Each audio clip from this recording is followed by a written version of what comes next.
शहर की लुगाई गांव को आई। मधु शहर में रहने वाली पढ़ी लिखी मॉडर्न लड़की है। वो और पवन साथ कॉलेज में पढ़ते थे। धीरे धीरे उन दोनों में प्यार हो गया। पर पवन गांव में रहने वाला एक साधारण सा लड़का है। मधु के पिता हमेशा उसे ये बात कहकर ताना देते हैं। तुम वहां गांव में कैसे एडजस्ट करोगी?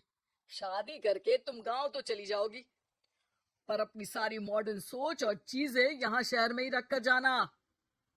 ये सुनकर मधु को बहुत गुस्सा आता है। तो क्या हुआ अगर वो लोग गांव के हैं? मैं वहां जाकर उस घर को बिल्कुल शहर की तरह बना दूंगी। शाम होते ही मधु पवन को वीडियो कॉल करती है। अच्छा हुआ तुमने वीडियो कॉल कर लिया। हाँ, मैं तुम्हें आज अपनी माँ से मिलाता हूँ। अरे बिट्टू, क्या कर रहा है? ये क्या है? दूर करना इस टुनटुने को। जाने कौन दिख रहा है इसमें तो। अरे माँ, आपकी बहू का वीडियो कॉल है। आप इसमें अपनी बहू से आमने सामने बात कर सकती हैं। नमस्ते माँ जी, कैसी हैं आप? अरे जका, ये बहू ने अपने कानों में क्या लगाया है? जका से झुमके हैं। झुमके नहीं माँ जी, इन्हें ईयरफोन्स कहते हैं। इससे सामने वाले की आवाज और अच्छे से आती है। मैं आपको भी ला कर दूंगी। अरे नहीं नहीं, हमें नहीं ना चाहिए। हमारे कान बिल्कुल ठीक है। हाँ। माँ जी की ये बातें सुनकर मधु को अपने पिता की बातें याद आ जाती है और वो उसी वक्त ये ठान लेती है कि वो अपने ससुराल को एकदम मॉडर्न ससुराल बनाकर रहेगी। कुछ दिन बीत जाते हैं। पवन और मधु की शादी हो चुकी है। आज मधु का अपने ससुराल में पहला दिन है। माँ जी, मैं आपके लिए एक तोहफा लाई हूँ। अरे इतना बड़ा तोहफा! अरे कहाँ लाई है रे इस बड़े से बक्से में? मधु बॉक्स खोलती है। ये क्या है? ये वैक्यूम क्लीनर है। मैंने आपको झाड़ू लगाते हुए देखा तो सोचा अब आपका काम आसान हो जाएगा। अरे वाह बहू वाह!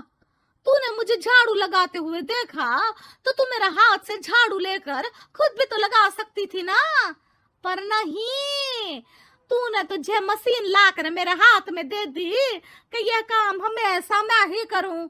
ये आजकल की शहरी छोरियां बिल्कुल नहीं बदलेगी। मधु को मन ही मन गुस्सा आता है, पर फिर भी अपना गुस्सा भूलकर मधु माँ जी को वैक्यूम क्लीनर इस्तेमाल करना सिखाती है।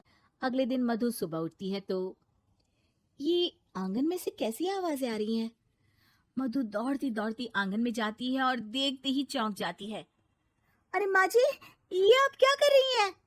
और वो कहाँ है ना, सुबह मैं जब कुएं से पानी निकाल रही थी तो मेरे कान की बाली उसमें गिर गई थी। तो ये तेरा वैक्यूम ना सारी चीजें अपनी तरफ खींच लेता है ना, तो मेरी बाली भी तो निकाल ही देगा। उसी की कोशिश कर रही हूँ, पर न जाने क्यों अब ये चालू ही नहीं हो रही तेरी मशीन। अब वो चालू होगी भी नहीं। कुएं में से पानी निकाल क्यों रही थी? अरे कमाल करती हो ना बहू। पीने के लिए पानी क्या तेरे मायके से लाऊं मैं? अरे कुएं से ही तो निकालना पड़ता है। हाँ, पीने के लिए पानी और वो भी कुएं से। मधु दिमाग लगाती है और थोड़ी ही देर में घर में वाटर प्योरीफायर लगवा देती है। ये देखिए माँ जी, इसमें बस एक बार पानी भर देंगे तो नल में पानी साफ होकर बाहर आएगा।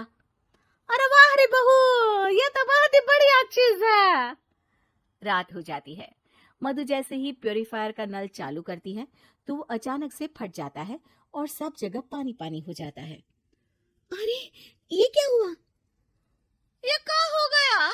मैंने तो बस इसमें उबला हुआ पानी डाला था, ये इतनी जल्दी खराब हो गया। अरे ये सारी सारी चीजें सब ऐसी ही होती है कबूरी। क्या आपने इसमें उबला पानी डाला था?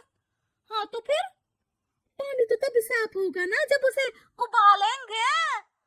ये मशीन का कोई जिन है जो हमने जो बोला वो कर देगी है? मधु को बहुत गुस्सा आता है। इस तरह तो मेरा अपने ससुराल को मॉडर्न बनाने का सपना अधूरा ही रह जाएगा। नहीं, मैं इस तरह से हार नहीं मान सकती।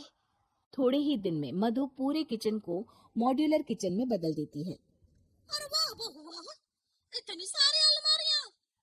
माँ जी मॉड्यूलर किचन देखकर बहुत उत्सुक हो जाती है। ये बक्सा का है। बहू ने शायद गलती से इसे यहाँ रसोई में रख दिया है, पर है तो ये बहुत ही बढ़िया। अगले दिन सुबह, अरे मायरी का हो गया, मैं तो बर्बाद हो गई, मेरी सारी पूंजी जलकर राख हो गई। हे राम, अब मैं क्या करूं?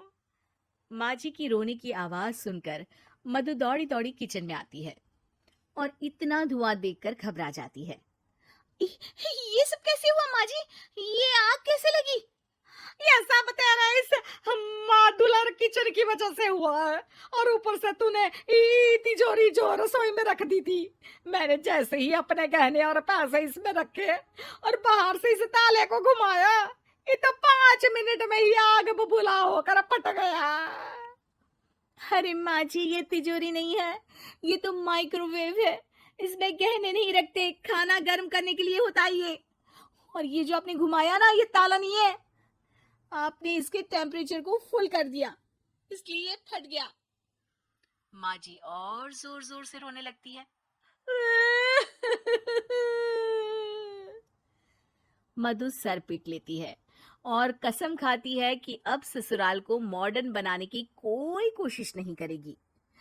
मुझे माफ कर दीजिए माँ जी, आप जैसी हैं वैसी ही ठीक है। मधु को अपने पिता की कही बात याद आ जाती है और मधु वापस घर और किचन को पहले जैसा ही कर देती है।